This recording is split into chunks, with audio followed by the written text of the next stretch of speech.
स्वातंत्र्य दिन तसंच विश्व हिंदू परिषद आणि पुण्यश्लोक साम्राज्य वर्धापन दिनानिमित्त आयोजित रक्तदान शिबिरास उत्स्फूर्त प्रतिसाद मिळाला।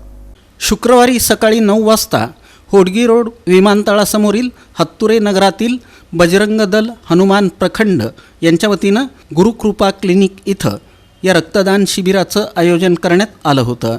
शिबिराची सुरुवात भारतमाता पूजनानं आणि वंदे मातरमनं झाली। कार्यक्रमाला प्रमुख पाहुणे म्हणून आमदार सुभाष देशमुख, शिवसेनेचे जिल्हा प्रमुख अमर पाटील, गुरुकृपा क्लिनिकचे प्रमुख डॉक्टर राजकुमार पाटील, शिवसेना महिला आघाडीच्या प्रमुख अरुणा बेंजरपे, विश्व हिंदू परिषदेचे जिल्हा प्रमुख जयदेव सुरवसे, विभाग सहमंत्री विजयकुमार पिसे, शिवसेना उद्धव बाळासाहेब ठाकरे पक्षाचे दत्तात्रय माने, पोलीस मित्र संघटनेचे अध्यक्ष दिनेश कुलकर्णी, उपाध्यक्ष महेश आठवले, बाळासाहेब सावंत, सामाजिक कार्यकर्ते अविनाश भडकुंपे, कुमार सावंत, शिंगडगावचे सामाजिक कार्यकर्ते बसवराज पनशेट्टी, युवा उद्योजक धनंजय कारंडे, सिद्धाराम डोमनाळे, सिद्धिविनायक संस्थेचे अध्यक्ष ऋषिकेश ताटे, रेओप्पा सुतार आदींची प्रमुख उपस्थिती होती।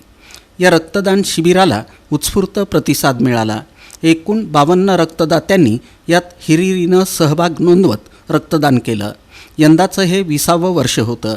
शिबिर यशस्वी करण्यासाठी विश्व हिंदू परिषदेचे सहमंत्री महेश पाटील, बजरंग दलाचे गोरक्षक चंद्रशेखर पाटील, दीपक झळके, अप्पू कांबळे, बळीराम बनसोडे, संदीप कांबळे, दुर्गा वाहिनीच्या रेणुका स्वामी आणि बजरंग दल तसंच पुण्यश्लोक संस्थेच्या कार्यकर्त्यांनी परिश्रम घेतले।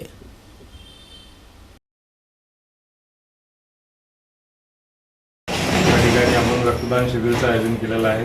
विश्व हिंदू परिषद व देशाचा स्वातंत्र्य दिन व त्यानंतर पुण्यश्लोक साम्राज्य संघटनेच्या तिन्हीचंही या ठिकाणी औचित्य साधून रक्तदान शिबिराचं आयोजन केलेलं होतं।